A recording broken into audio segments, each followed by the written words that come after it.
Okay, good morning, everyone. Welcome to Quesnel City Council meeting number 7 for Tuesday, December 30th. This is a special meeting, and we only have 2 items of business on the agenda. The first one is a staff report on a temporary use permit for a temporary emergency winter shelter at 395 Elliott Street. And we also have final adoption of City of Quesnel zoning bylaw number 1980. So moving to the first, we don't have any, we're not going to approve our, okay, I guess I need a motion to approve the agenda. Moved by Councillor McKelvey, seconded by Councillor Vick. All in favor? Opposed? Carried. We're not going to adopt any minutes today. We have no presentations or delegations, so we'll move directly to the item E, the reports, and this is a staff report, admin report 14/26 for a temporary use permit. I'm going to go to Director Turner to deliver that report. Thank you, Mayor.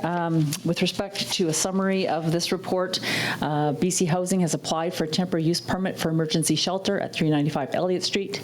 This application is to allow the use of emergency shelter, not currently a permitted use on the property. The emergency shelter use will be in addition to the current mental health and addiction services currently administered from this site by Northern Health. The intention is to use an open space within the facility to permit 16 beds for a 16 overnight stay, resuming Northern Health programming during day hours in the subject area of the facility. The temporary use of emergency shelter is being requested for a 3-year term, as BC Housing is anticipating the operator applying for temporary winter shelter funding in future years for this site. A cold weather plan is in development by the city, and there continues to be difficulty in identifying suitable space for new winter shelter warming centers in the community. With some additional background on the application, the Quesnel Shelter and Support Society is applying for what's called a temporary winter shelter funding. There's various types of shelter funding, and there's been a table provided in the report for you to sort of break down how that funding is administered. BC Housing is now applying for this, and the terminology is similar, temporary use permit for the use of that temporary winter shelter. At the beginning of discussions with BC Housing regarding the need for additional shelter space, the city were informed that BC Housing was intending to take over the space. They have since negotiated with BC or Northern Health and have determined a way of co-locating the services. This was confirmed in November after they've applied that they would be changing their methodology to co-locate with Northern Health, maintaining all of their services at that site. The plans were originally for 20 beds, which was applied for. It has now been reduced to 16 beds to facilitate the co-location of those services. Through discussions with BC Housing, we did get a list of all of the services that are provided through that site. And as you can see, they're quite extensive, but I've provided them here for council's information. There will be a need to place a shipping container on the site to allow storage for the shelter beds during the day, as well as some additional items that were being stored by Northern Health in the crawl space area that the professionals determined were not appropriate to be maintaining down in the crawl space at that time. So those will also be being utilized, and I'm bringing that up mainly because I think the whether or not this application is successful, that shipping container will be still required. Scheduling for the service conversion is provided here, how they will utilize the space for the OPS. That's the space that is going to be utilized for the shelter at the overdose prevention services area, and how shelter staff will, sort of convert that space in a 1-hour period before and after the opening of the shelter. Most of Northern Health services at this location will operate from Monday to Friday, or currently operate from Monday to Friday, with some small services that do occur on the weekends. However, the application confirmed that the intent for the shelter space will be to continue to use that space during that 14 to 16-hour overnight stay on the weekends as well.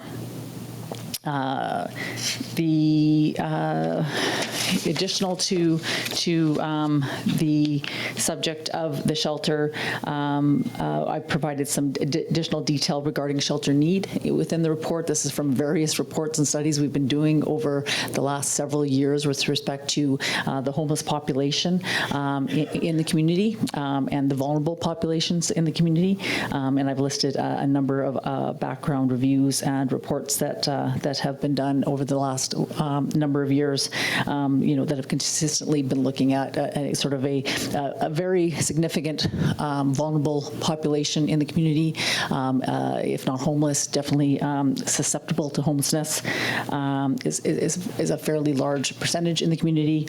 And we've continued for many years to try and figure out the appropriate amount of shelter space.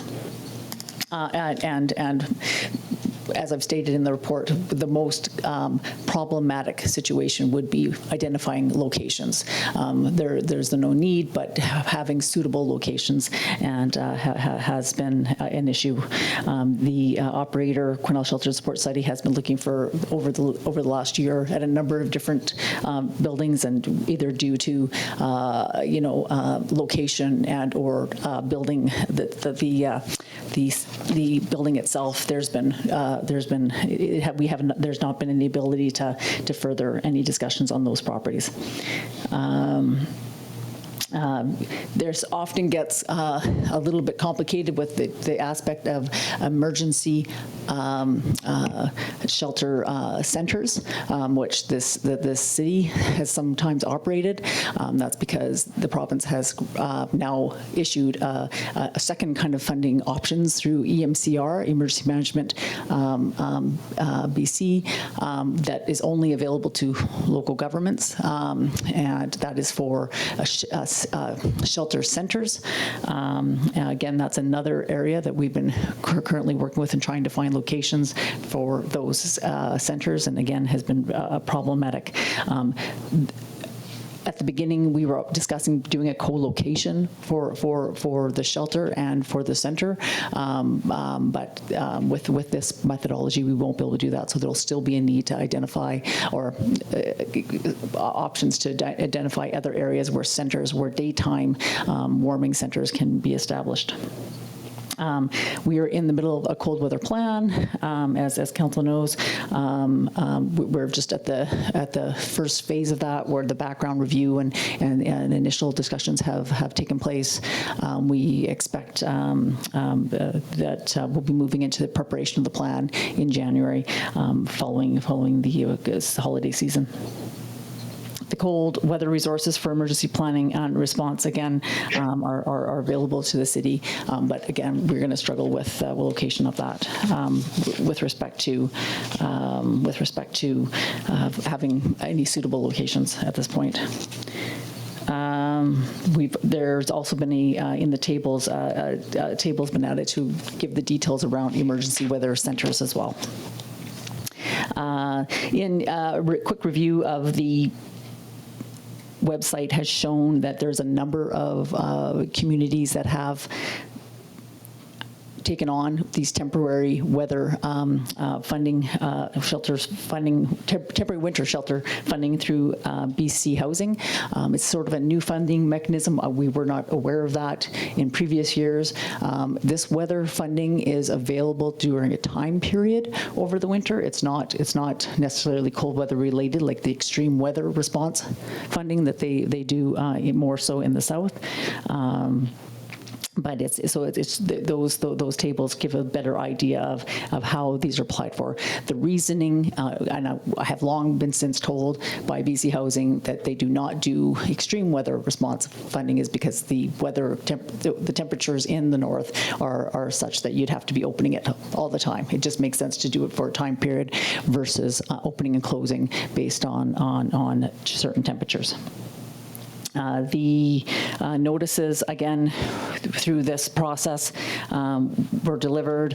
There was an error in the lack of a newspaper notice, such that the notices were reissued, and we had to reschedule the meeting for today as part of the process to make sure that there was enough notice provided.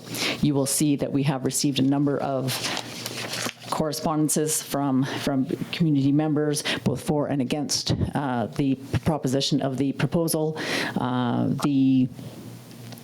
They are all listed and contained in your package. At this point, I'll wait for council if you have any questions on the specifics of the report. Sorry, could we deal with the recommendation and get the motion on the floor, and then we can go to council for questions, please? Absolutely, Mayor. The recommendation is that council approve temporary use 2025-06 temporary use permit for temporary emergency winter shelter at 395 Elliott Street on the following terms: between October 1st and April 30th of each year for a 3-year period ending April 30th, 2028 for up to 16 beds, subject to BC Housing obtaining annual funding for operation through BC Housing's temporary winter shelter program, reporting the following to council in May of 2026 of each of the following Mays during the use of the emergency facilities for emergency shelter. The report must include issues and concerns identified during operation of the site as an emergency shelter, progress on the working with the city staff to establish a new site following the end of the temporary use permit, impacts on Northern Health services administered from the site, and demand for the shelter services experienced during its operation. And 3, maintaining nightly security patrols around the facility.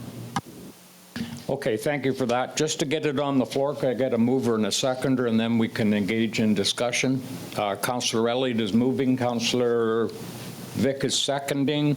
Okay, so I'm now opening the floor up to council for questions and discussion. And then also I want a specific reference to the written submissions, and we'll do that. We'll deal with that accordingly. So council, the floor is open. Go ahead, Councillor Runge. Thank you. So I just have a question of process here. So are we going to hear other submissions first? Are we going to discuss things step by step? There's a lot to unpack here. So I need something with process. I actually am uncomfortable just talking about this before we actually have some discussions. So I need to know what's the plan here. So we just... Okay. It's not specified in the agenda which way we go on this. If you would prefer to hear, if council would prefer to hear questions and comments from the gallery before we go to council, I'm okay with that. We do have the resolution on the floor, so I see some people nodding in affirmation of that. So now I will go to the gallery for any questions or comments or concerns. I think before we do that, though, I wonder if staff could just quickly summarize the correspondence that we have so that we don't get repetitive. Would that be appropriate? Tanya? Ria? Sure, I could. Ria, would you like to do that, or would you like me to go for that? Yeah, it would be good just for the public record. I mean, I know that it's part of the agenda package. We have all of these pieces of correspondence in front of us, but to get it into the I guess, the public domain, it would be good to just summarize, you know, who we have heard from and whether they are in favor or opposed.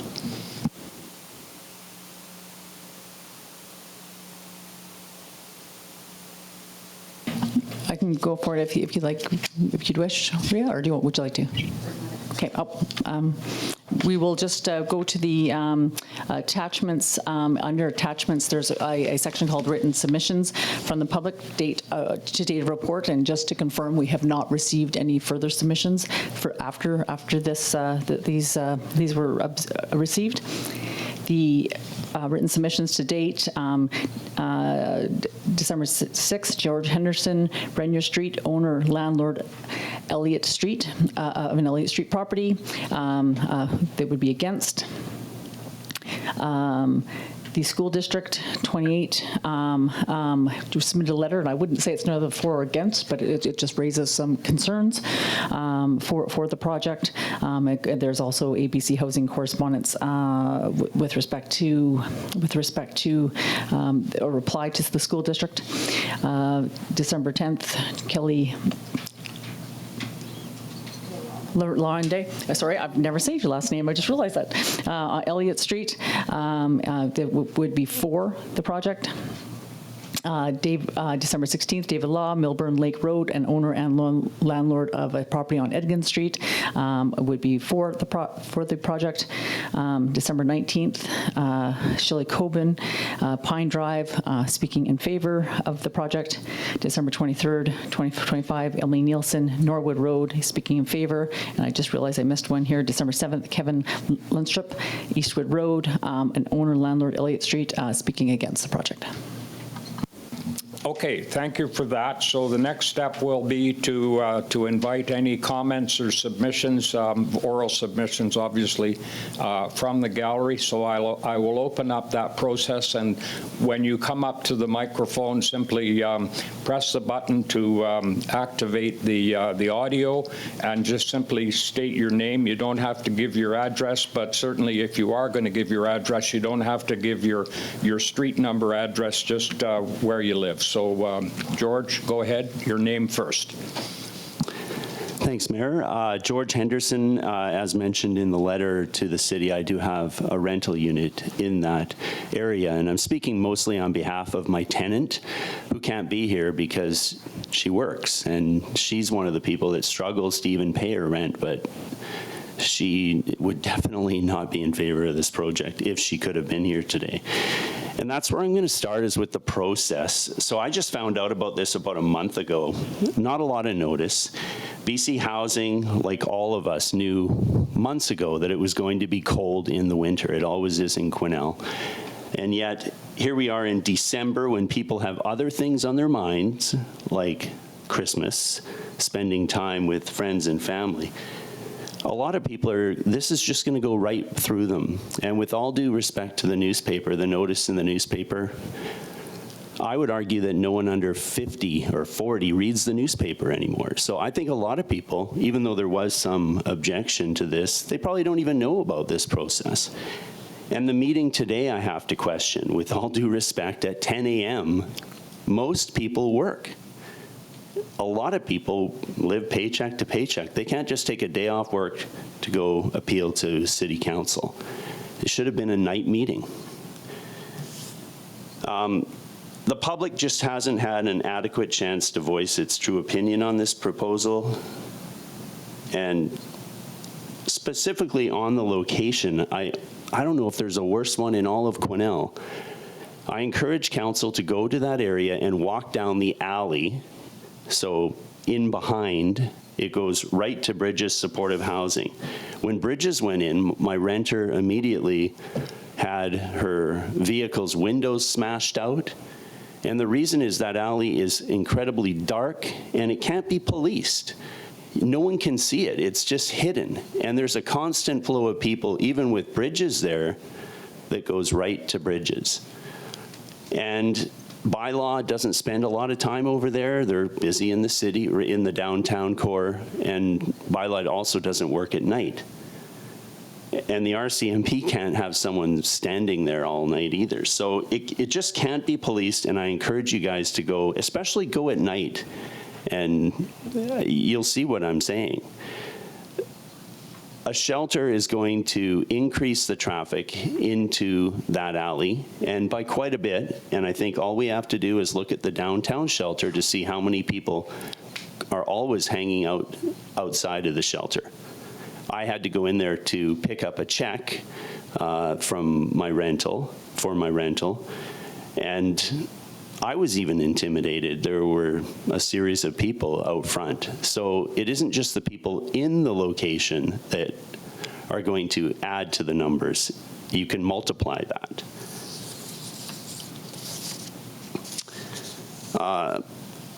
I also, again, with all due respect, I don't feel we have a plan for the city, an overall plan. It's all piecemeal.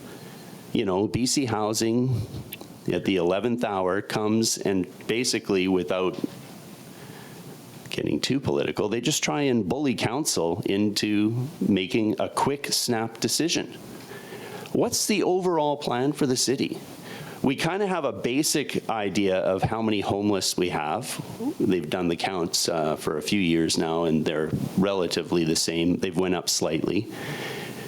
Do we know if some of the people involved in this are going to even use the shelter? the hotel by the police station is going to be renovated. Could that possibly take in more people? We need an overall plan for the city. We're just willy-nillying it here. I think that it needs to be something that is taking a bit of time, looking at it for over several months, not in December when nobody's paying attention, including the public. A few years ago, I know most of you, I think all of you will remember this, but there was a proposal downtown for a facility, and my directions aren't great, but it was, okay, there we go, or the hotel over there. And it was rejected for a lot of the same reasons. Timing was one of the things that people had a problem with there. This council listened to the business people downtown and the people that live downtown in that case, and I'm hoping that they'll do the same for West Quesnel residents that are unhappy with this. I think I'm going to leave it at that. Thanks for your time. Okay, thank you very much, George. Anyone else from the gallery that wishes to come up and make a presentation? Come on up. And your name, and I know who you represent, so please and thank you. Hi, I'm Julianne Runge. I am a trustee on the Board of Education. I'm a small business owner downtown Quesnel, and I also have property in Quesnel. I am not here representing the board as I am not the chair, but I just wanted to establish where my background in this came from. No one denies that there is a real growing need for supports for people in our community. My concerns are with the location and the proximity to an elementary school, as it's right down the hill from the elementary school, and the rushed nature of this proposal. Has the council given enough time to ensure due diligence has been given to consider the community implications for this shelter? The Board of Education has begun advocacy with the City of Quesnel and other partners to address the increasing disturbances on and around schools that are impacting students' ability to learn in a safe environment. Rising occurrences of community members that are under the influence entering schools, yelling at staff from the street, sleeping in and around the schools, is impacting schools' ability to provide a safe and enjoyable learning experience for all students. Schools are canceling events outside. They're canceling neighborhood activities due to the negative interactions. These are the very events that build community. We can't afford to lose those events. Even with the existing Good Neighbor Agreement that's in place for the supporting housing that's next to this proposed shelter, we're still having these mentioned issues. So I'm requesting council give enough time to ensure that this is done thoughtfully and properly to ensure that safety is maintained and that learning can continue uninterrupted. Thank you. Okay, thank you very much, Julianne. Anyone else? Don't be afraid.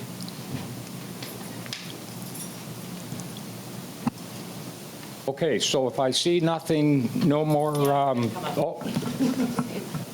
wait, one more.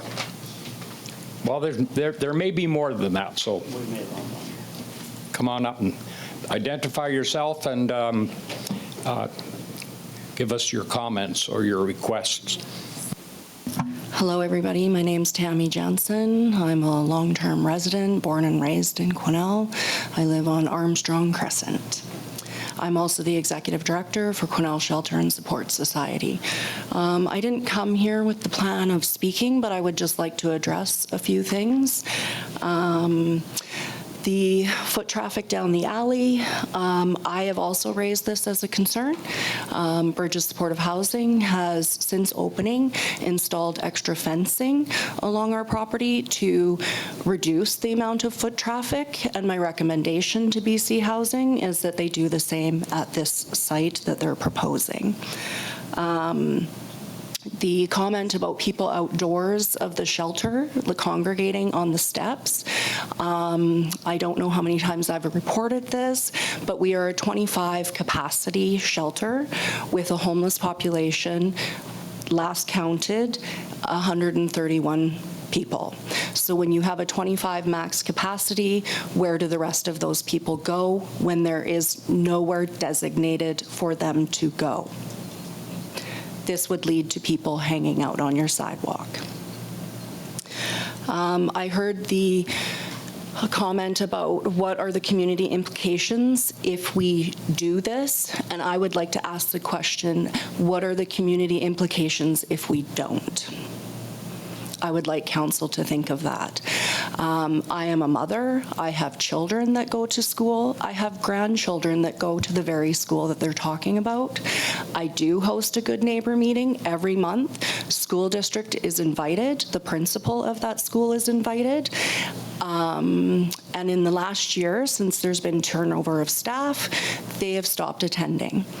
I have spoken personally with the principal of that school and addressed concerns that she had. I am only aware of one instance where they had to cancel a cross-country run. I worked with her, offered solutions, gave my phone number, gave my card, never heard anything back. So I'm very concerned that the school district is still having concerns, but they're not bringing them to my attention so that we can possibly address them. And I will leave it at that. Okay, thank you for that. Anyone else? Come on up.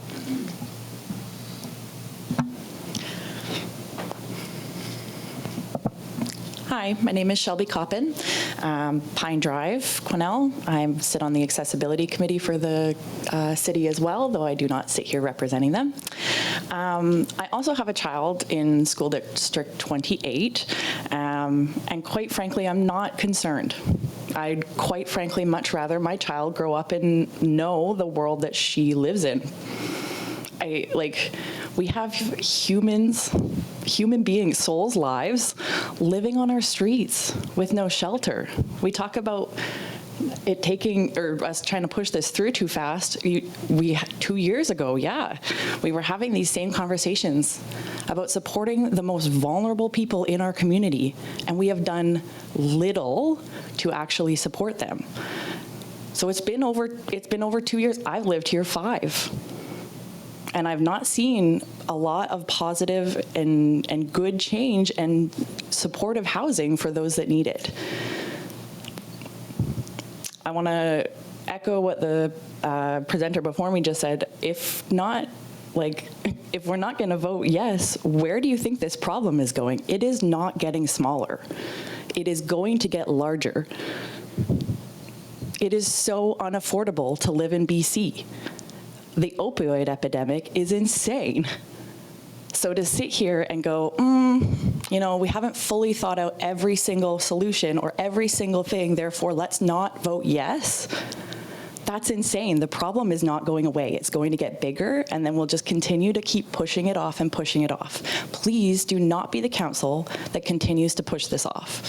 Please be the council that actually starts to make some progress and make good decisions on the human beings, the most vulnerable human beings in our community. I don't want to see more people dying unnecessarily in our communities. We had a very sad loss this year of a vulnerable person in our community that shouldn't have happened.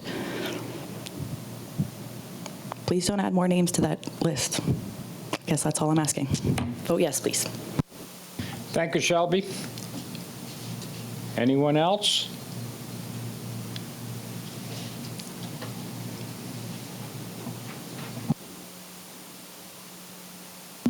Okay, you can hear me now? Okay, great. Hi, my name is Jessie O'Neill. I'm a board member and former employee of Quesnel Shelter and Support Society. I was with the society as an employee for 3 years, and I've been on the board for about a year now. I'm also a member of the Quesnel Women's Resource Collective, where I act as the secretary. I'm not here in that capacity today, but just for background. I want to echo what Tammy and, Shelby said. It's time to think about the implications of not doing anything. This conversation of extreme weather has been going on since I started my career with Quesnel Shelter and Support Society 5 years ago. It's time to act. I don't want to see any more people dying preventable deaths in this winter. It gets cold here. We all know that. It's time to do something. I care about my community, and everybody else in this room should too. And that's all I have to say. Thank you very much. Anyone else before I open the floor to council discussion, comment, etc.? Going once, twice, 3 times. Okay, the floor is open, council, for any questions or concerns.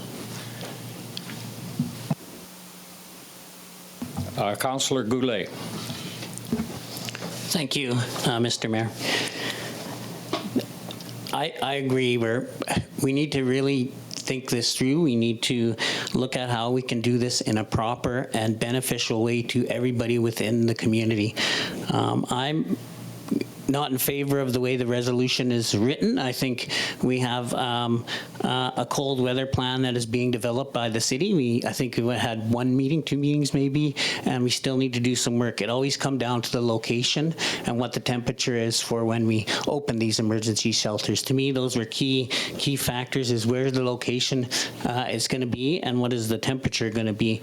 At the last meeting, I think I raised a concern about how this is going to be staffed and where that money comes from. It's always an issue on the staffing piece and how that's going to be done. I see in the report that BC Housing, whoever's going to run it, can provide for those funding, but it doesn't guarantee. It just says you can apply for that funding, and maybe you'll get it, maybe you won't. Who knows what's happening with that, right? So that's a huge concern with me, is how we're going to staff this for the whole entire 3-year proposal that's in front of us today. I just think we need to let the process come. We need some more time. We need to really, really, really come with a hard plan that identifies how we're going to make this work within the community. There is a need. I look at the numbers. Yes, 131 homeless count, 25 shelter beds. There's services that are within this community, and I was trying to just look at the numbers, and I got 3 other places that house individuals, and if we do the math at 25, that's our 20, 40, 60, 80 beds, I think, that are available within the community. So we need to keep that in mind as well as those other locations. I'm just putting those numbers out there. I think there's a lot of pieces here for me, and I think we need some time, and we need to really think this through. So. Okay, thank you. Go ahead, Councillor McKelvey. Thank you, Mr. Mayor. This feels really rushed for me too, and I feel ill prepared to make a decision at this time because it is such a huge issue. And I do agree that we need to do something for the vulnerable people in our community, and we can't have them freezing to death. However, this problem isn't going to get smaller. It is going to get larger, whether we have 16 beds or whether we have 160 beds. What we need is detox rehabilitation and second stage recovery in our communities. So for me, I can't allow people to freeze to death. I just don't feel that at this particular time, I don't feel this is rushed for me.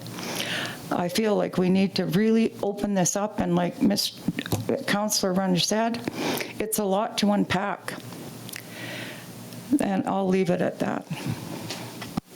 Okay, thank you, Councillor Runge. I guess I'll add it's a lot to unpack.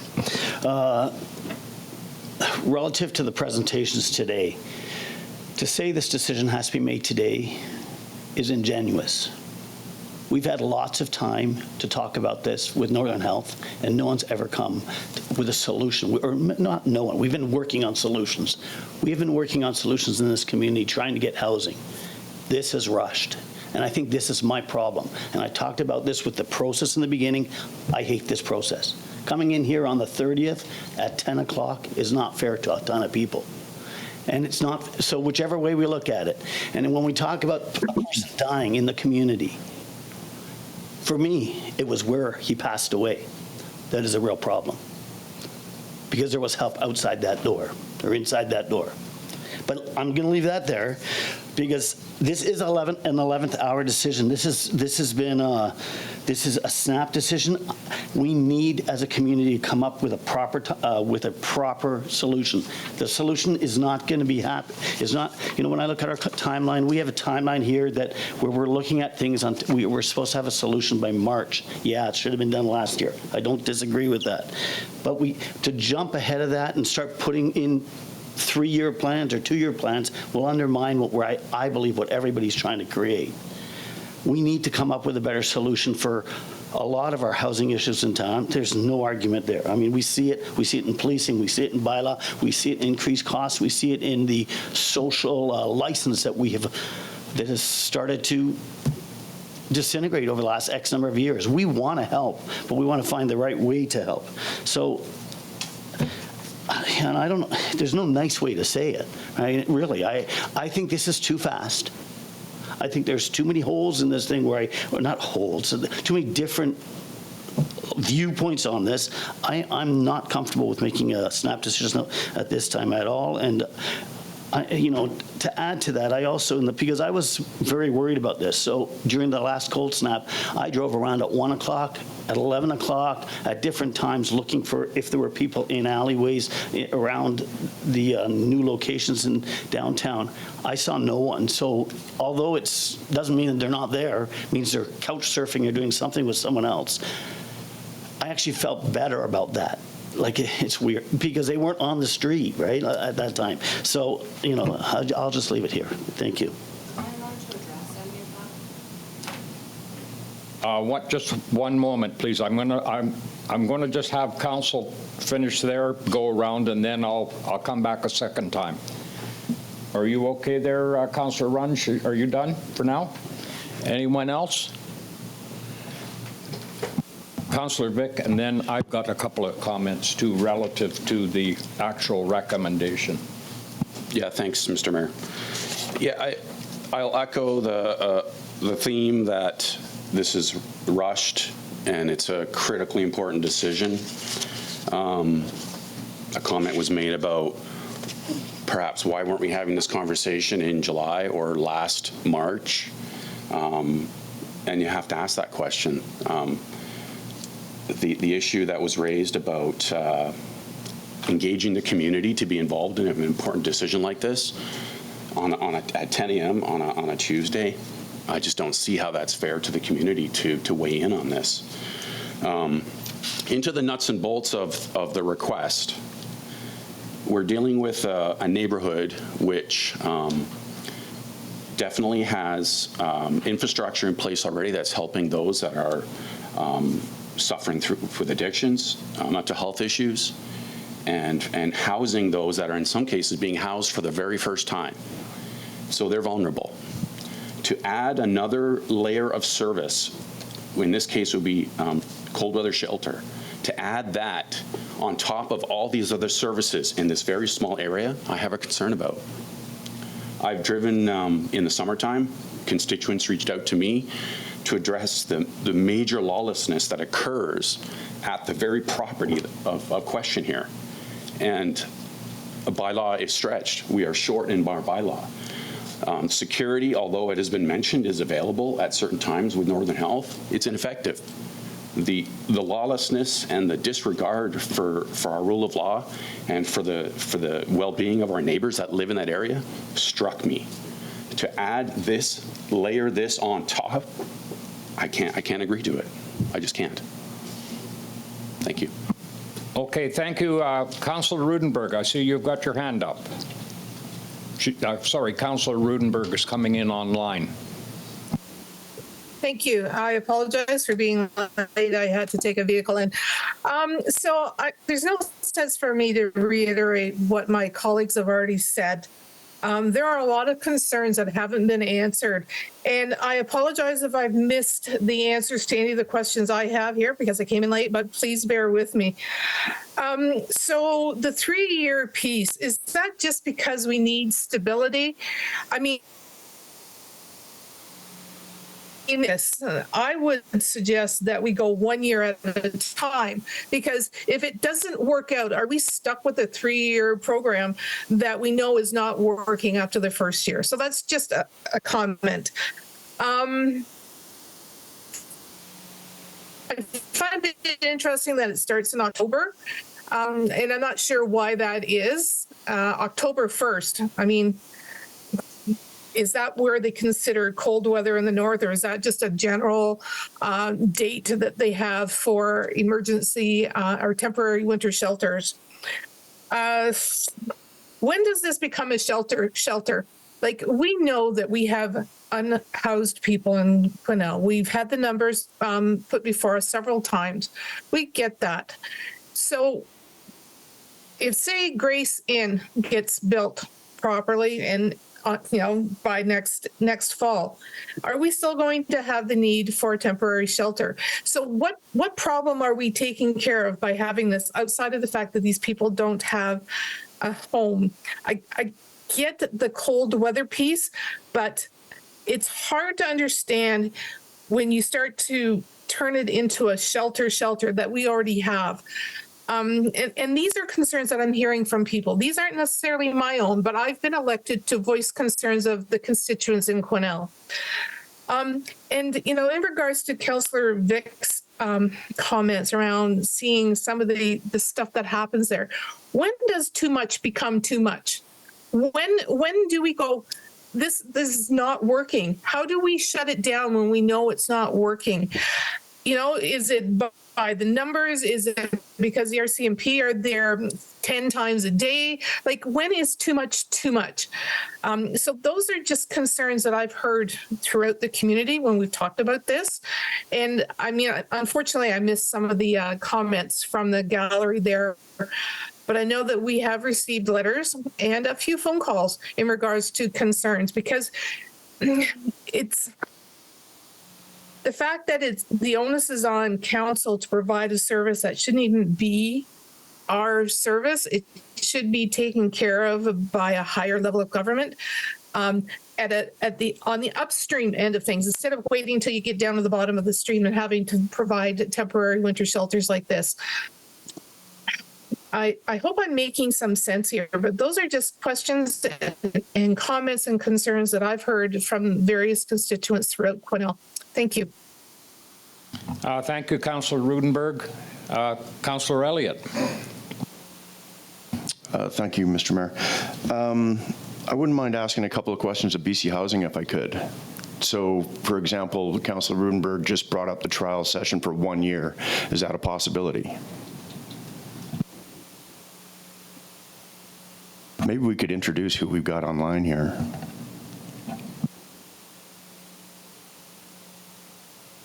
I'm not sure anybody can even hear me. BC Housing, are you picking up on the audio? Yes, we are, there you go. Mayor. Yes. So I'm Terry Waterhouse. I'm the Regional Director for the Northern Region for BC Housing, and I have my colleague David Chia is here as well, and he is the nonprofit portfolio manager responsible for services in Quesnel. And Mr. Mayor, would you like me to respond to the councillor's question on the term? Or would you like that to go to staff, who might be more able to speak to that specific on the term? We're looking to anyone from BC Housing to provide an answer to Councillor Elliott's question. I think Tanya might have an answer here too. Thank you. If I can just interject, there's legislation the legislation, this is all guided by legislation, by the Local Government Act, which regulates temporary use permits, not the temporary use funding of BC Housing, makes it confusing. The temporary use permit that municipalities can provide, they can be provided for up to 3 years, only renewable once. This is all in the report, but council can make it for any time that they want. Now, I've just suggested that BC Housing suggested that the 3-year term would be appropriate, given that there's not that second plan yet for another location.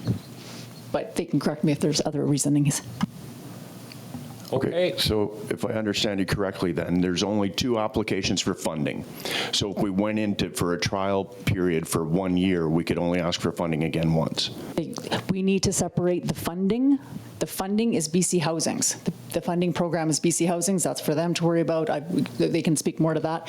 The temporary use permit from a local government perspective, in order to issue a temporary use permit for a use that is not currently permitted, can be, there's a specified legislation. It's allowed for a up to 3-year term, but council can make it any term that they want, and it's only allowed to be renewed once, because it's not a replacement for zoning. So if it was to go longer than that, you should be doing a zoning amendment. Okay, thank you. Yeah, it's all a little convoluted. Also, I have a question about security. It was mentioned that security is being provided right now around the bridges, if I've got that correct. Who's funding? Okay, there was a request for security.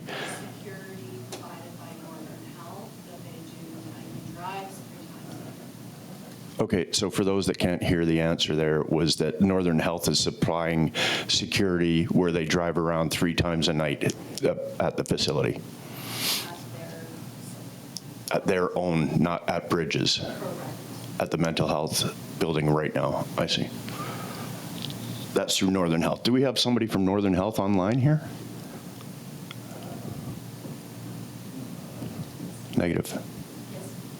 Yes, we do. Okay, you're muted. Michelle, you're muted.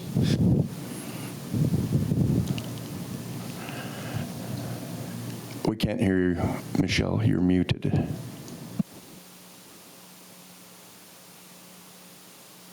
Hi there. Can you hear me? Perfect, yes. Thanks. Hi, I'm Michelle Lawrence. I'm the Executive Director for Specialized Services for Northern Health. Okay, so Michelle, thank you for joining us. My question would be around security. We've just been told that you supply 3 rounds of people driving through the mental health facility around it to check out nightly. What is the plan if this does go forward as far as security? Yeah, I'll leave it there. So for what we currently have in place from Northern Health, that would continue. That would continue? Do you see any way of ramping that up? You've heard the concerns here. I would ask BC Housing if, with their after-hours programming, if they would be looking to add security for that purpose. Good morning, Councillor.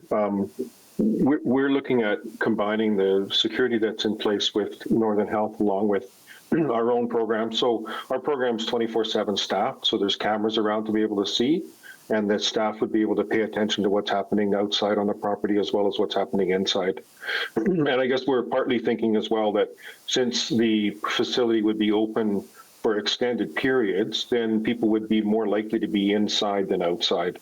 So the fact that it's going to be open in the evenings would reduce the loitering that might happen in the evenings otherwise. Okay, thank you for that. It's been mentioned about the homeless count. So I'm quite aware of that as far as being working with others here at the chair of the housing committee and some of the people in the audience as well. So it was mentioned that the homeless count is 131 people and that 39 are sheltered. But for those that aren't aware, that homeless count is done within 24 hours. So to be able to track down everyone that's homeless in a 24-hour period, or for example, drive around town and expect to see people just hanging out on the street when it's -20, I don't think is reasonable. So I think we have to take those numbers, although they're valuable, helpful in pointing us in the right direction. I think that the numbers are much higher than we're actually seeing. So for me, I'm not going to say that, you know, I have had a lot of people contact me and have discussions with me about this. And I get there's concerns, and I get there's NIMBYism, and there will always be, no matter where you want to put a place forward. And no one has come up to me with a better location or a better plan at this point in time. So we talk about it being rushed through. Okay, maybe. Could things be slowed down? Yeah. But when it's minus 27 degrees outside, I would say the rush should be in the other direction. Everyone deserves to have a roof over their head. Everyone deserves to be heated at night. I cannot imagine being outside at minus 27. So is this perfect? No. Do I have another location in mind? No. No one has come forward to me with another location in mind. I would like to see, if this does go forward, that those good neighbor meetings are well attended by the parties involved, so that at least there's a possibility of working these solutions forward. If no one attends, how are you going to know what the issues are? I've got a lot more to say, but at this point in time, I think that the onus should be on us to create safe housing for people, to keep them heated at night, and let's try and work through some of these challenges. Thank you, Councillor Elliott. Anyone else at this point?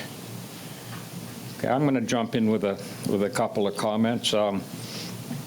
With regard to the recommendation, I would like to see the recommendation amended to the point that where the approval is really only for 1 year at a time, like where council actually has to have a resident. I don't know if this conflicts with what you were alluding to, Tanya, regarding legislation and cancellation and renewal of temporary use permits, but there has to be a way around that so that at least by resolution, council could pass a resolution at the anniversary date within each period or year of the 3-year period to say, yes, we're okay with this, or we need this change made. I think that that is important rather than just rubber stamping a 3-year approval. I'm really paying attention to the need for combining the security between all agencies with respect to all facilities and venues for supportive housing for our vulnerable population. I know that, you know, in the title of this document where they're talking about a temporary use permit for a temporary emergency shelter, the word temporary comes in there twice. And I think that really there is a sort of a two-sided temporary aspect to this. When I see the word temporary, I'm saying temporary for who? Temporary for the shelter occupancy, or occupants rather, or temporary for the city as the permit issuer. I think that we need a strong and identified tie-in with our cold weather plan. Going back to, I don't know if it was, I think it was Councillor Runge, you said you did a drive around, or maybe it was Councillor Vic. I did the same thing during the last cold spell, and I didn't see anything that sort of warranted my immediate attention, but maybe I wasn't driving around but I did go down the back alley there behind Bridges and other places in behind West Park Mall and so on, and I didn't see anything out of line, but maybe I should have got out of the truck and with a flashlight and gone into the shadowed areas. I don't know. There is a comment in here in the recommendation on the subject to BC Housing, and item C, impacts on Northern Health Services administered from the site. And I'd like to see an addition in there, a further bullet that speaks to or asks the questions. What are the impacts on city staff and financial resources through all of this? Because it's no secret that we spend a great deal of our time on this very delicate and much needed subject. And really a lot of this is not in the city's bailiwick when it comes to health and and services for vulnerable housing, I guess, so health and housing. So my position would be, and look at the long range, there's a cold snap coming up, and it's going to be an extended cold snap. And maybe this little bit of mild weather is from above just to say, get your stuff together here, Council, because the weather's going to hit the fan here pretty quick. And I haven't seen any indication as to whether we approve this resolution right here and now on the spot, how soon this can be actually put into gear. But I'm sure that it would be as soon as possible. So I'd like to see us go ahead. I mean, basically, for the first year term, most of that first year term has gone. We have January, February, March, and April left, and then in May we're back to a closure. So my position would be to I think we're living on borrowed time here. And put it through for 4 months with the proviso that we review this and reaffirm the approval. Oh, and one other thing, and I agree, that we should not be discussing a key issue like this on a Tuesday morning in the middle of the holidays. In fact, our staff here, they're on their own vacation time, and we thank them for coming in and doing that. And I'm sure that a lot of you people out there, whether you're online or whether you're in person, you're on your holidays too. So we're all on our holidays. So we're all making an effort to get this thing sorted out. So my position would be to approve the recommendation with the proviso that it be reviewed after the first 4 months, which is there's only 4 months left in the term under the agreement. Anyone else? Councillor Runge. So just for clarification, you're asking for 4 months, like not a year, because doing a year will punt it to a new council. No, all I'm asking for is that there be another bullet put into the subject to BC Housing, where we say that we review this thing after the closure of the first term, and the closure of the first term would be in April of 2026, and it would still be under the jurisdiction of this council. So just for clarification, you're saying you'd like to change it to 4 months. You're okay to give this permit 4 months? Yeah, I'd like to say that the cold weather shelter would close at the end of April 2026. And we've got 4 months to get our stuff together so that we can make further recommendations and solid decisions moving forward. All I'm saying is that we can buy ourselves 4 months of time by allowing this temporary shelter to move forward on several provisos that I've suggested that we add, but that after that 4 months, so we have January, February, March, and April of 2026 when the shelter would be open.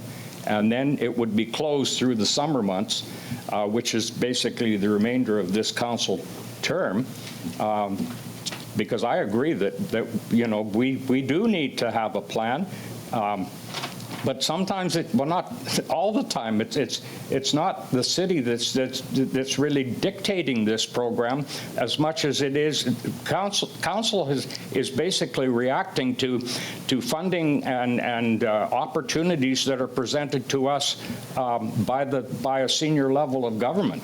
I mean, if this was our own show without having to rely on a senior level of government that seems to be, in my view, unresponsive in many cases, if this was just our show, it would be a done deal. I'll leave it at that. So then I want to add a few extra things, please, and a couple questions, if I might. All right, so we did talk about the security. So Michelle, is she still on? Michelle, I've got a question for you.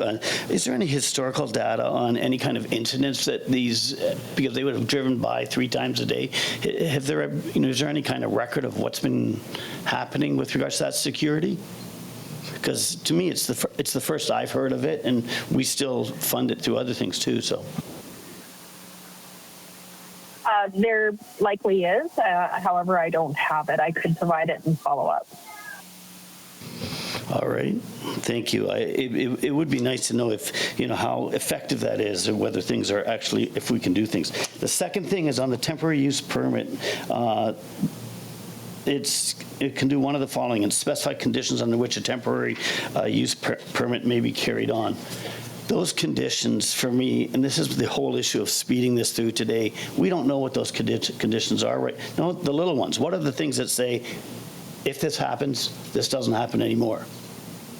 Or do we just say we open it up and then we get issues that progress going forward and we try to fix them? We ask for extra funding or do different things, but we don't actually get to a solution that's actually helpful for, or not helpful, but makes a difference for the community also. And then the third thing, just before I forget, is our shipping container. So that shipping, we have a policy for shipping containers. So would this be a temporary shipping container this year, no matter, or is this now a permanent one? Because that then opens up a whole other can of worms that's unrelated to this. Just to be clear, shipping containers would be permitted in this area anyway, so this wouldn't be restricted and doesn't need to be part of this. It's just something that's required now because the beds are in there, and suspect to see the shipping container regardless, is from what I could review of the engineer's report.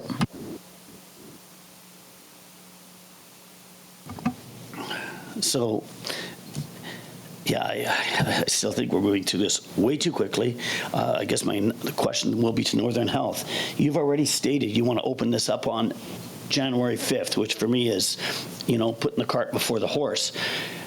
If we were able to get a more community engagement, could we push it forward?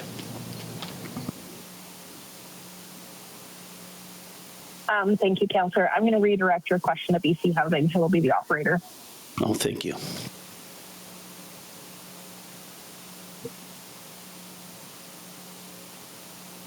So if council were to request that some amendments be made, we would take them into consideration. And if there was a request to come back to council, so at a later date, certainly we would do that. Of course, the biggest challenge is the clock is ticking, and that would all take some time. And the season is quickly, it is upon us.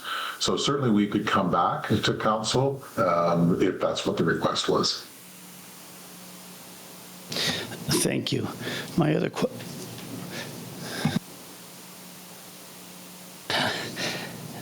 in the last cold snap, where did we house our unhoused?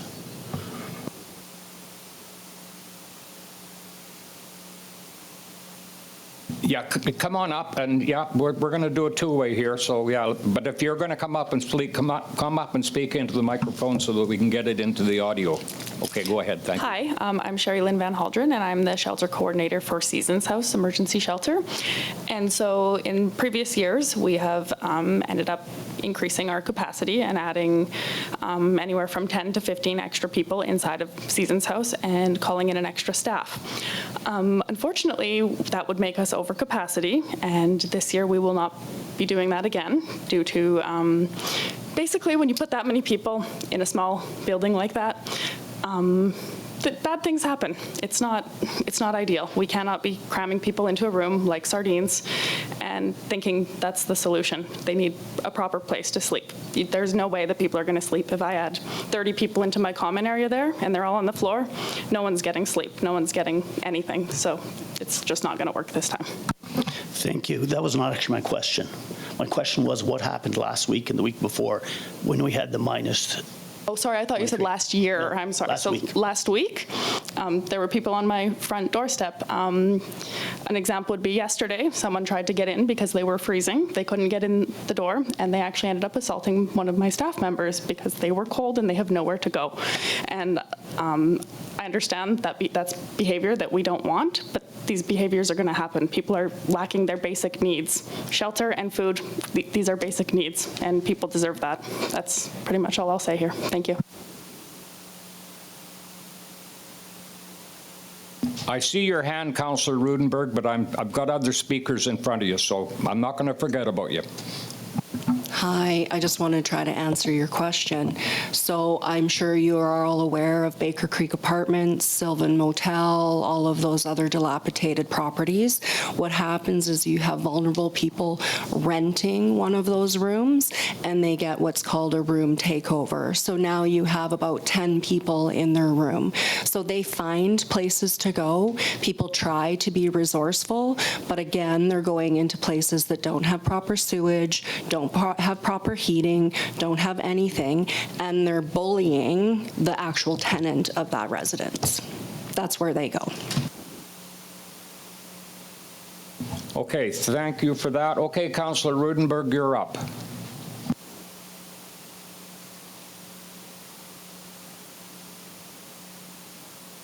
Okay, thank you. So I have a couple of questions here.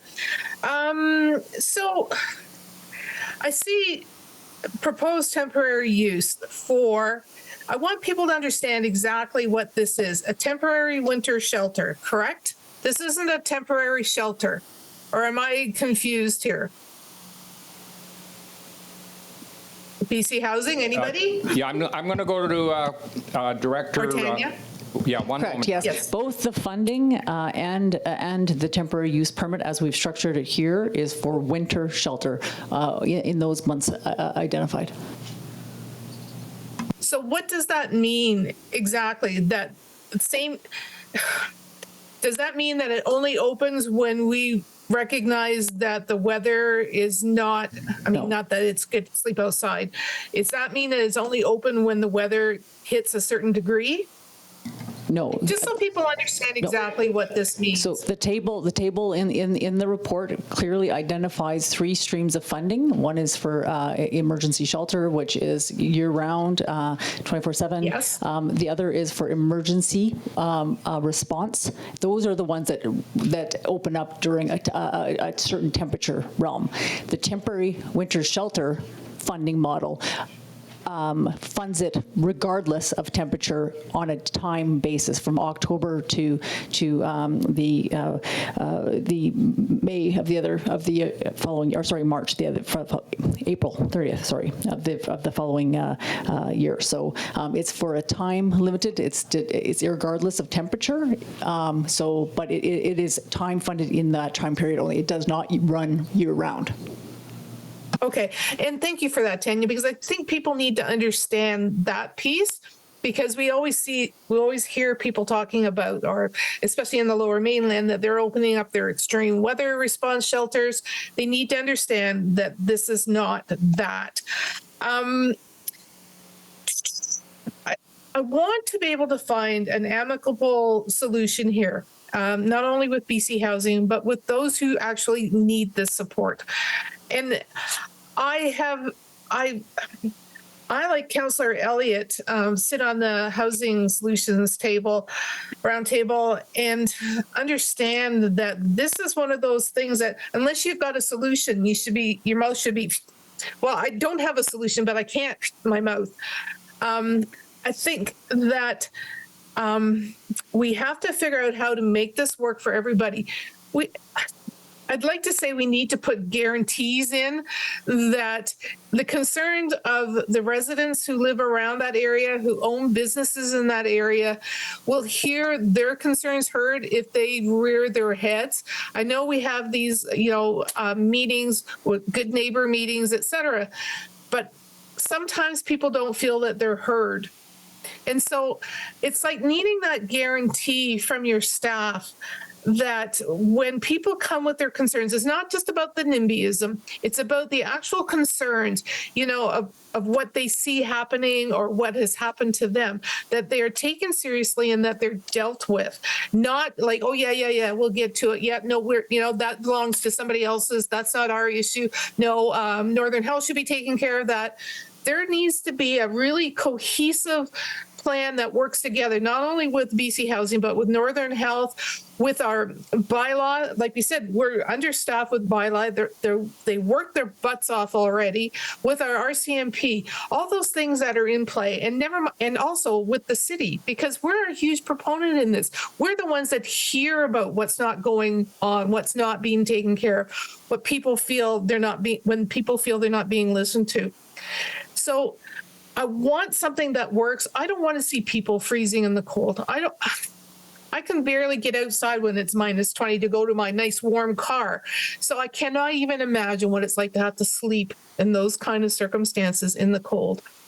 But we need to make sure that if this moves forward, there is a genuine opportunity for people to be heard when things go sideways.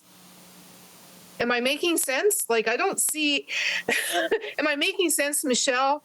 Am I making sense, Terry? Because this is how you're going to get community buy-in, right? Because quite often community does not think that they're being heard. So that is such an important piece for me when we think about having this cold weather shelter in play. Thank you. Thank you for that, Councillor Rudenberg, and very well said. That goes to my thoughts as well. And I'm actually of the opinion that maybe today isn't the place nor the time to actually vote on this resolution as it stands, because I think it needs some tweaking. And I would certainly be favorable on putting it off until the very first opportunity in January with our nightly council meetings and basically open it up again. But that'll be a decision for council. Anyone else? Go ahead, Councillor Runge. Sorry, just some clarification. So, Tanya, to the table, page 8 of 28, where we talk about temporary winter use shelters, and this, I think, is going to sway to Northern Health, because there's a bullet in there that can increase capacity during colder months. So what does that mean with regards to this 16-bed facility? I think we will let BC Housing answer that question, but my understanding that when I read it was that it's probably allows existing shelters and other communities to increase their capacity, but I'd let BC Housing speak to that. Thanks, Tanya. The reference to be able to increase is a sort of a generic comment. That potentially can happen. In this situation, the maximum number of mats that would be in this facility is 16. That's in keeping with the code compliance report and what this facility could reasonably handle. It would not be increased beyond 16 at any point during this term. Thank you.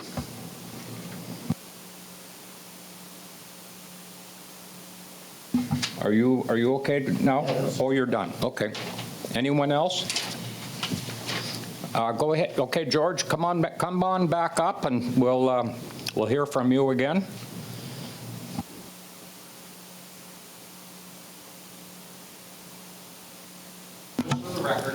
George Henderson, I'm here on behalf because I have a rental in the area.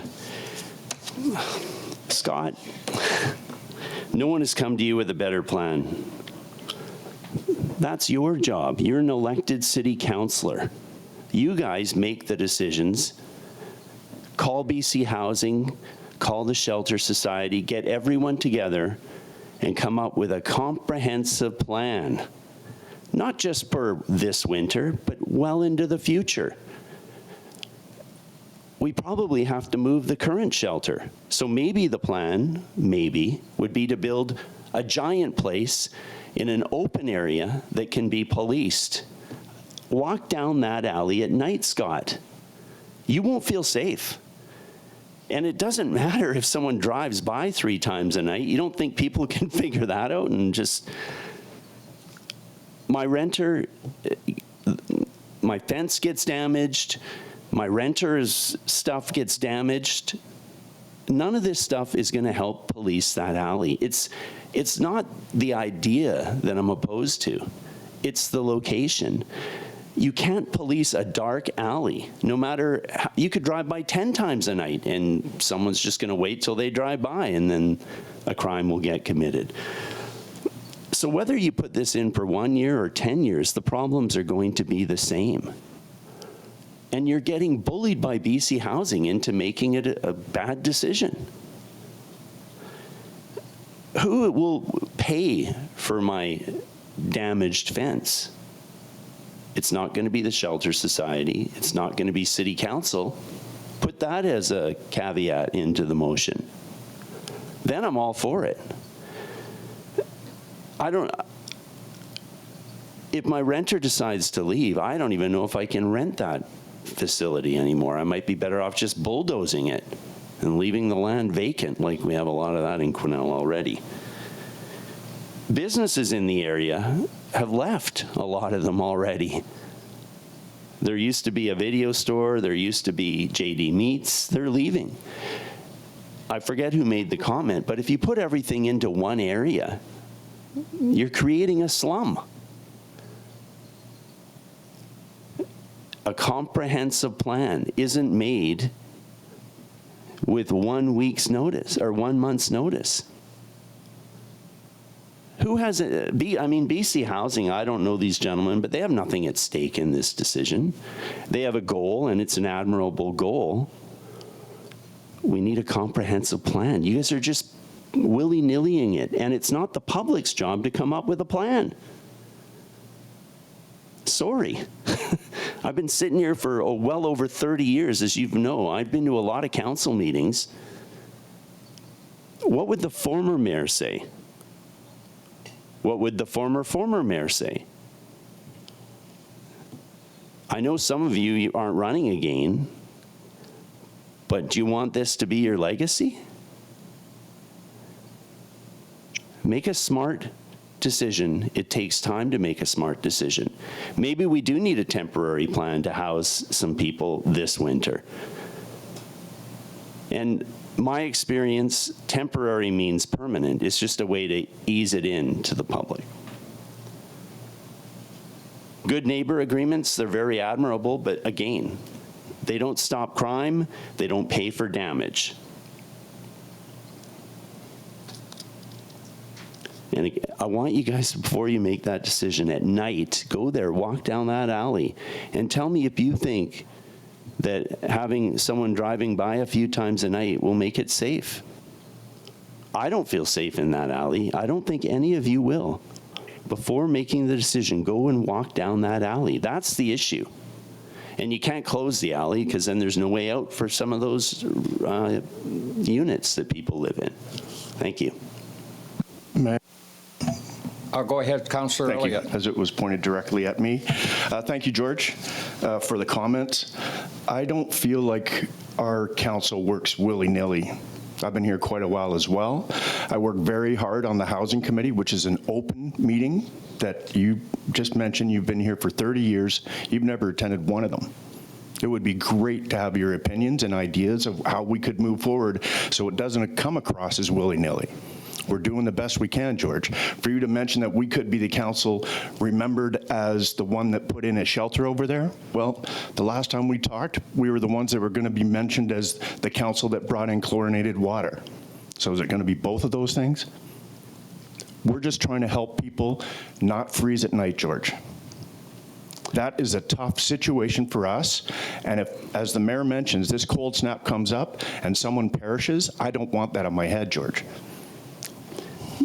You knew it was going to be cold a long time ago, though. I'd like to maybe just, I don't want to see sort of a back and forth debate, and you've already been up once before. I'm going to open it up one more time, and then we need to vote on this. I'll come to you in a minute, Councillor Runge. We need to get this resolution dealt with in some fashion. So do you have anything more? Okay, go ahead. Thanks, George, and thanks for your comments. I have a question with regards, you were saying if we let this go as a temporary fix, with regards to being funded for damages, that would be an okay solution for a temporary fix? If we're, because we're being pushed into a situation here. We all know that we're being pushed on a timeline into a situation here. We're playing, hey, you're going to let someone freeze, to, hey, you're not going to let someone freeze out there.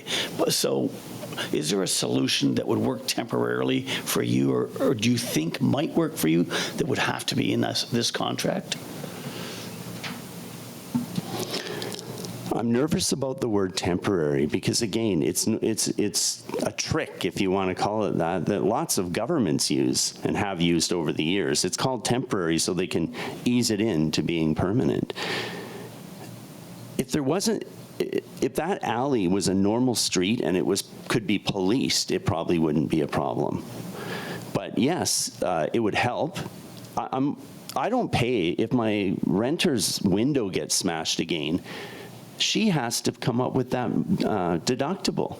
Or I guess I could pay, but then it comes out of what I'm doing. And there's not a lot of profit margin over there, as you might appreciate.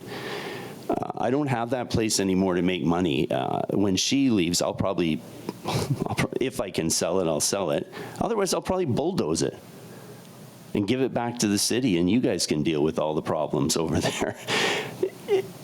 I'm looking at this from, I understand, I supported the Bridges project. And even that created some crime in the area. And I don't care about statistics and all that. I can see with my own eyes what's happened to my house and also what my renters went through. People that are, like, you got some letters and stuff, but they can't come here at 10 a.m. Like, this needs to be a well thought out, not peace. It is peace. I don't care how many housing committee meetings that have been done. We're still getting BC Housing coming to us with just one-off kind of proposals. What's the overall plan? Where is the original shelter? Is it going to stay there or is it going to be moved? Someone mentioned about the hotel by the police facility. Is that going to help? Get rid of some of these numbers that we're worried about for homeless people? The dilapidated hotels that are currently being used. Well, maybe the overall plan would be to fix those up so that they are sufficient. We don't have an overall plan. And I mean, you can blame the public. Most of the public, including myself, we don't just work. We have families to take care of. I have an extended family to take care of. I can't go to every meeting. And I'm not going to do your job, frankly. That's fair, George, for sure. But I don't expect the public to do it. You're telling me, I mean, I'm doing as much as I can, George. I'm trying to come up with a solution, right? I don't expect you to go to every meeting. You could hand in something in writing to our committee, anything. It's something that we work on all the time. Director Turner has been working on this for years as well. Like, it's nonstop. One other point, and then I'll leave you guys alone. When BC Housing put in Bridges, I had concerns. He's gone now. He doesn't work there anymore. But the Malachy Towhill told me if you ever have any problems, and he gave me his card, and he did it about 3 times. Well, he didn't return my call once. So again, good decisions are not made in one month when you're up against the wall. The general rule is you need to think things through. You guys haven't thought this through. I just found out about this a month ago. A comprehensive plan. It doesn't make sense. We do it for the 5-year plan through the city for the finances of the city. We don't just every week come up with something and, we'll spend money on this.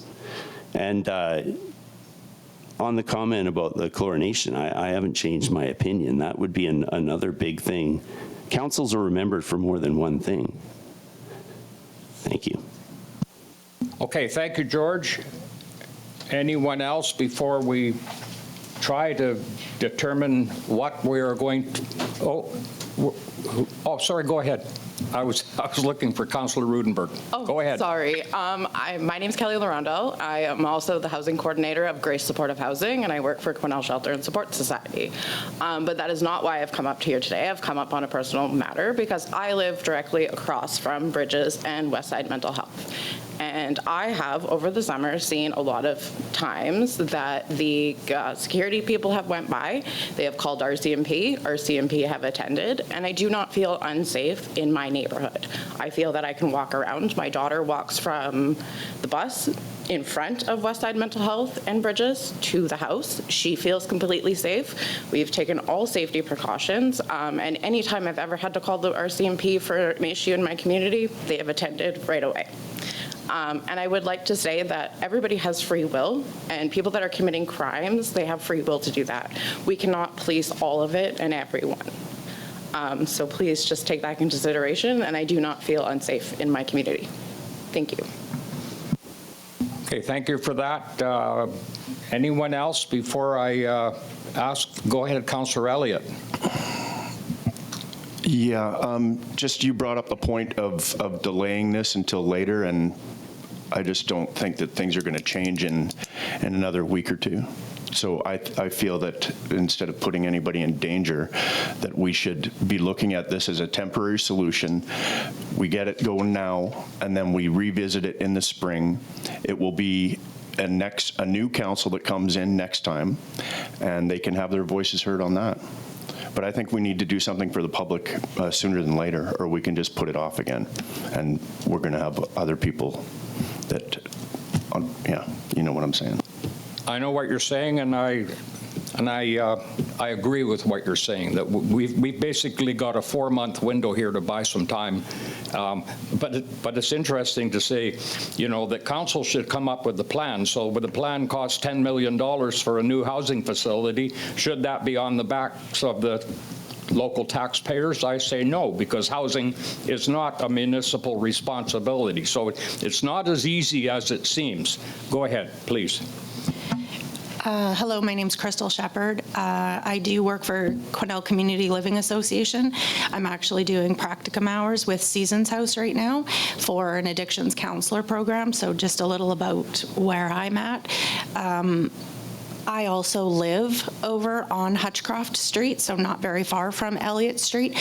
Never had any issues when Bridges went in. I've never had any problems in the neighborhood. We also, with the organization I work for, we do have a house right across the street from where I live that I do work at for mental health and addictions. And again, we don't have a ton of issues.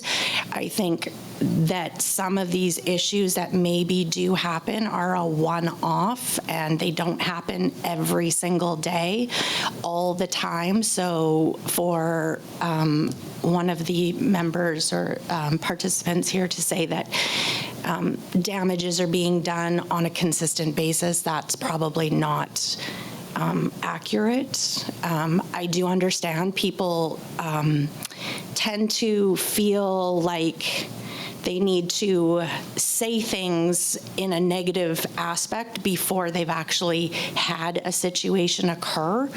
I think, you know, finding out how much is going on in the neighborhood would probably be a good idea. Talking to the RCMP to find out how many times do they actually have to go.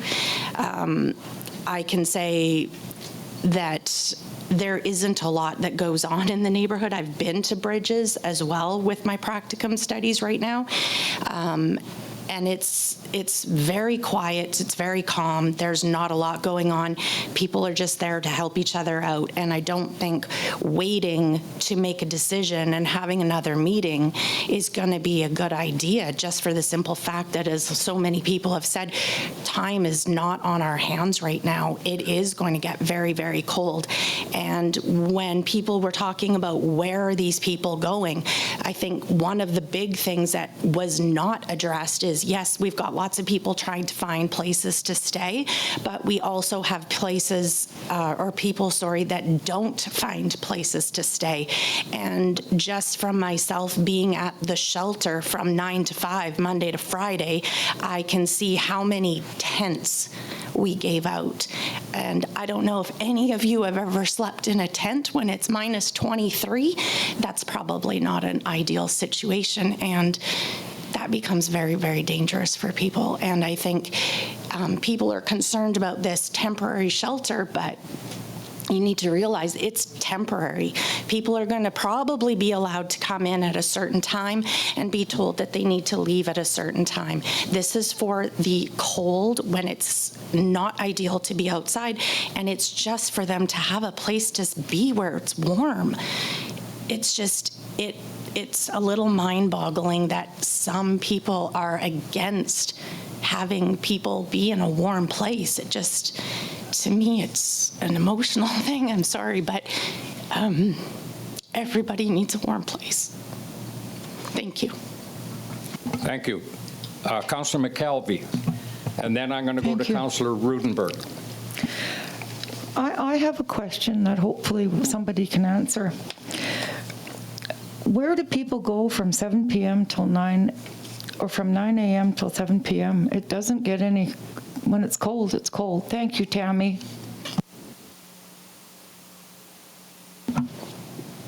Thanks for the question, and that's where it comes back to you guys as City Council, because as Tanya Turner mentioned, warming stations are the municipality's responsibility. And so that's why we've been working with consultants, trying to develop a cold weather plan, which will initiate when a warming station opens. And again, that falls back to you guys to figure out where a warming station goes, what the parameters are that will trigger it, and so that's where they should go, but it hasn't been developed yet. And one thing I did want to get back up here and say is you guys feel this is rushed and we haven't had a lot of time to talk about it, but then Mayor, you said we've been talking about this for a long time, so it's kind of like contradictory to say that BC Housing just brought this to you, when in reality, these conversations have been happening for a long time. Okay, thank you. Now I'm going to go to Councillor Rudenberg.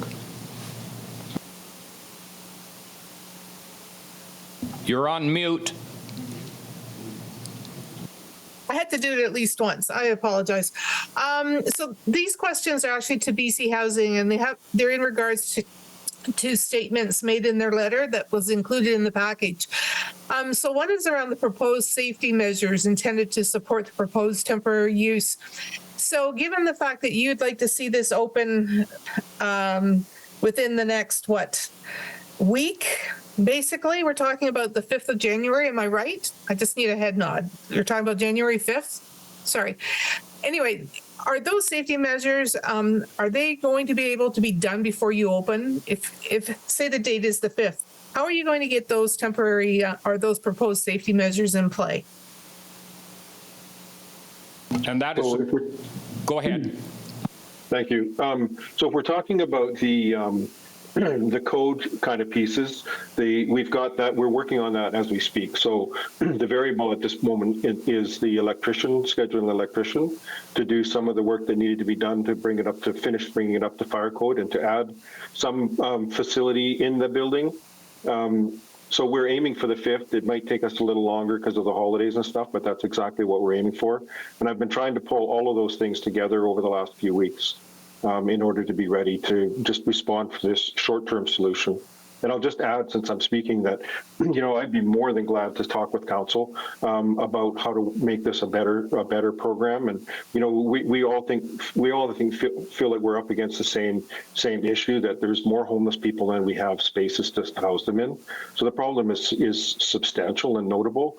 For us, at the moment, this is a building that we own in an area that's been providing a similar service, and it seems like our best only option at the moment. We've looked at other facilities in the community, and we really need to work with you about where's the right place to do this. And every building creates its own complications in every neighborhood. It just happens that we own this one, and that we're providing a similar service with Northern Health, to a similar clientele. So there's some, some parts of it, are proven, and we sort of know what we're dealing with. And I think, the comments that you're making too about, more planning, I wish I was bringing this to you much earlier. And I'd be more than glad, as I say, to work with you for next winter and the winter after. It's a problem that we need to solve together in Quesnel. All right. So the other part here, at the end of your letter that was describing what the intention of the application was, says, if you have any questions, please contact myself, which is yourself, David. Yeah. Did you have anybody give you a call or an email? No. So what do you think that is? I'm just really curious, because we have people who come to talk to us. Is it because they don't think that you're approachable? Is it because somebody like George says he was given a card send emails to somebody and never replied back. Like, why do you think that is? Because I think there's a breakdown there that shouldn't be there, especially in something that we know is so important. Yeah, I can't answer that, right? I mean, I don't know how it was published and timing and all of that, but, you know, I truly want to make myself available. And I think that's the same is true for Terry, that, you know, if people are calling and have questions, we want to answer them. We can't always give you the answer you want, right? Sometimes the answer isn't what you want to hear, but we want to answer them. And we recognize that, you know, we have a really unique role in the community. And like the mayor says, it's, you know, there's parts of this that are city responsibilities and there's parts of this that are provincial responsibilities.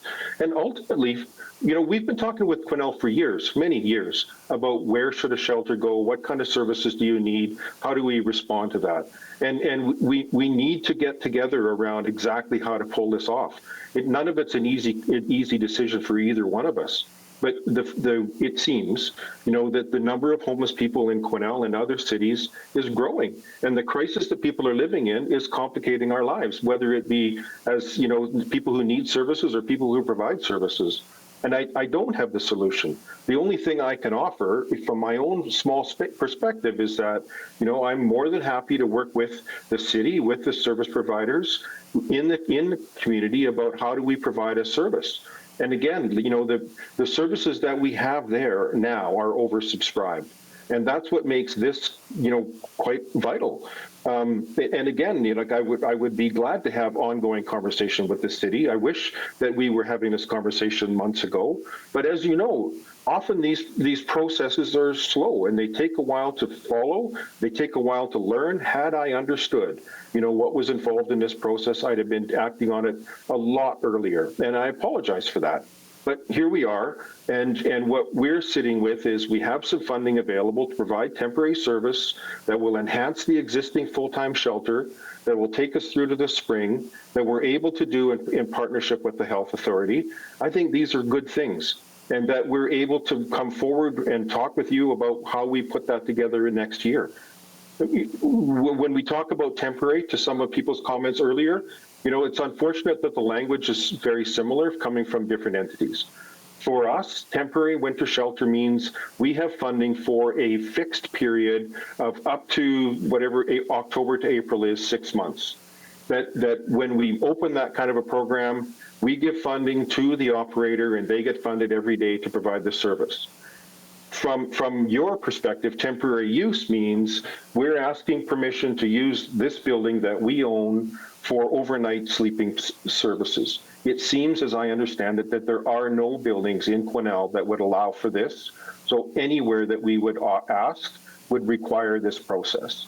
So it's up to 3 years. I'm more than happy to work with you individually year by year. And I think that's partly why Director Tanya, you know, added in that piece about a review in May.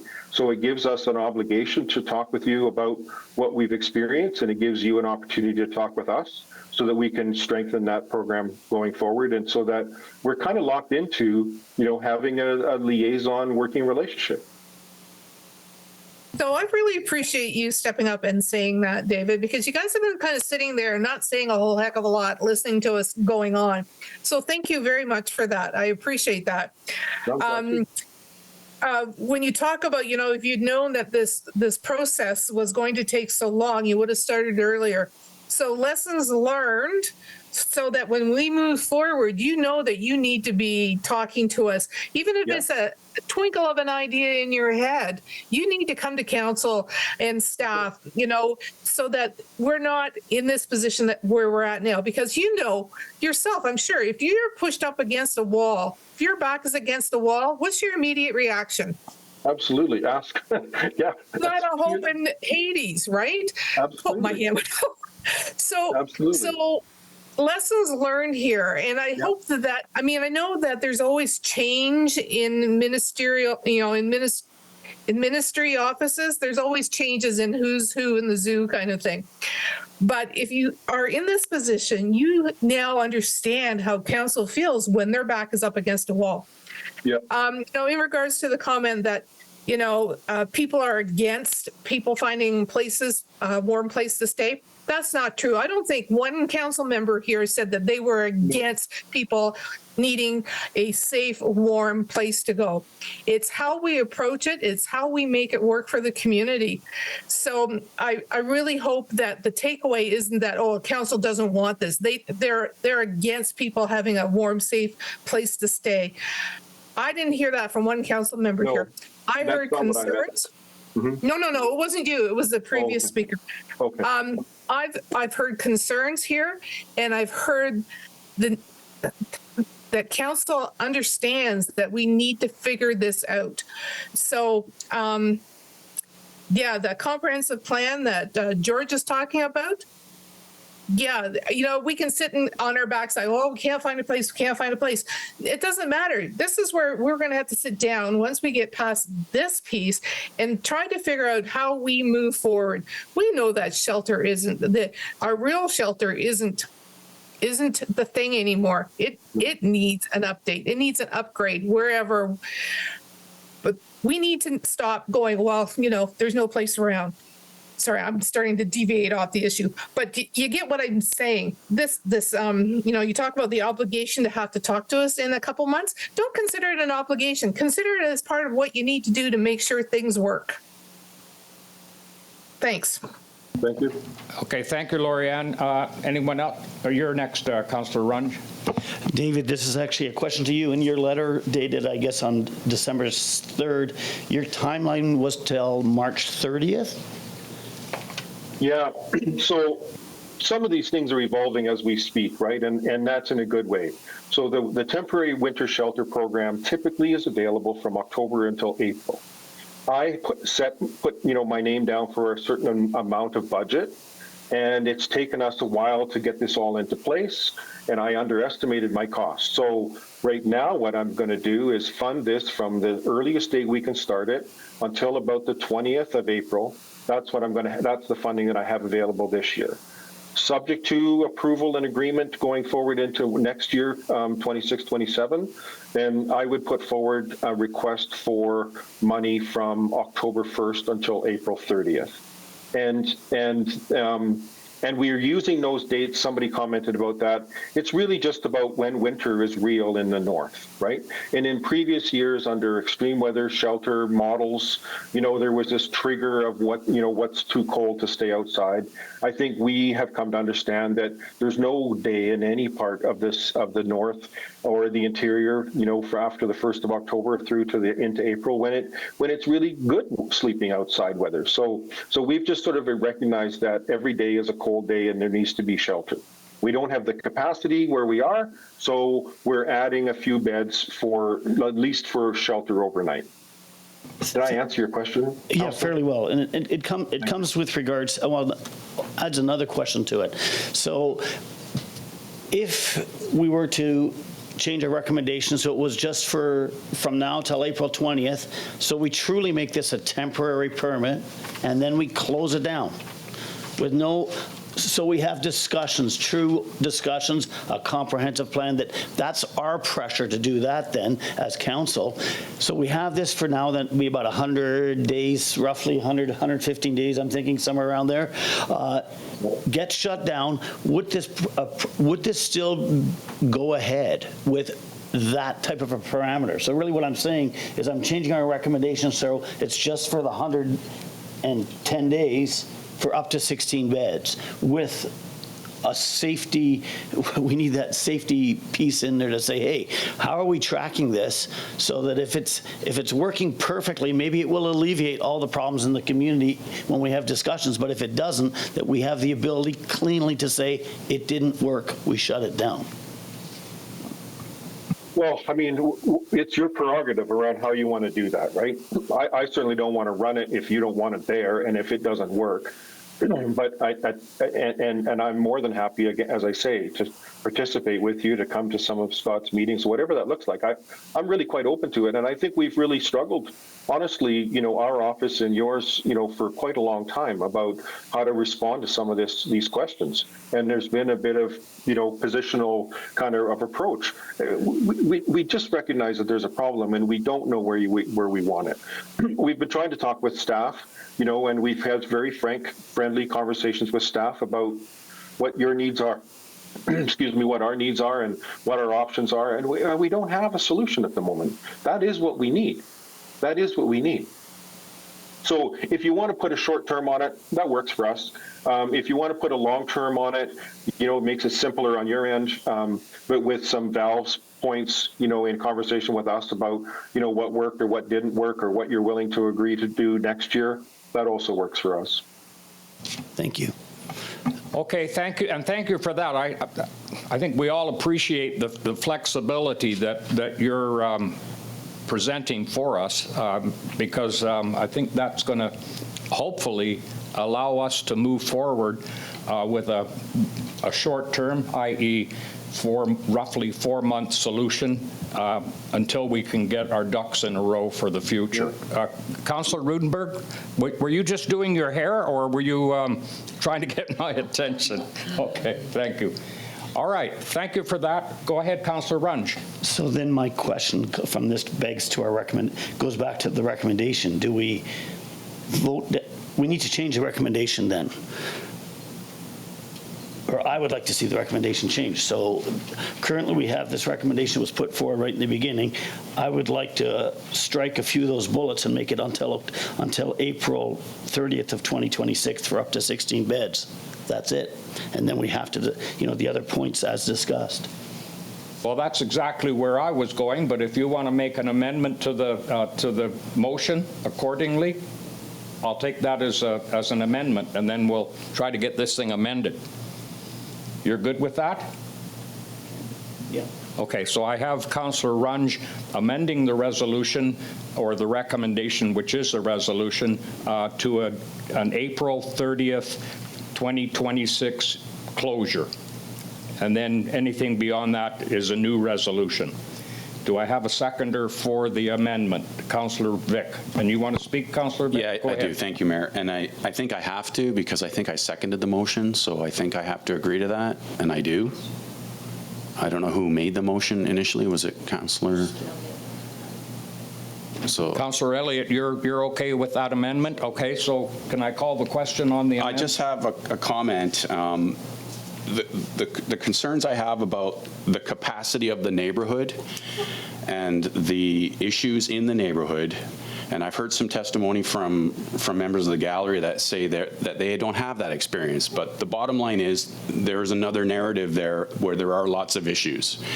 And I hope that if we agree to this essentially this 3-month window, 4-month window, there has to be a different kind of conversation between residents and the proponent, in this case BC Housing, because there is a major disconnect, and I don't understand where it occurs, but they're not being honest with you, and perhaps you're not showing enough rigor to get the feedback from the neighbors, because there are real issues, and I've seen them, and I know our bylaw has seen them, and I know the calls for service from RCMP demonstrate that. So we have to be real about that and really listen.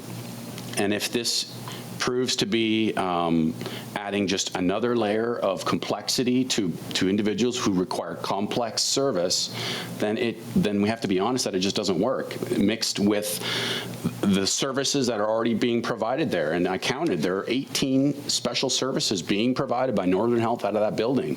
And we're proposing to add another complex service to that neighborhood, which is already, I would say, is under pressure.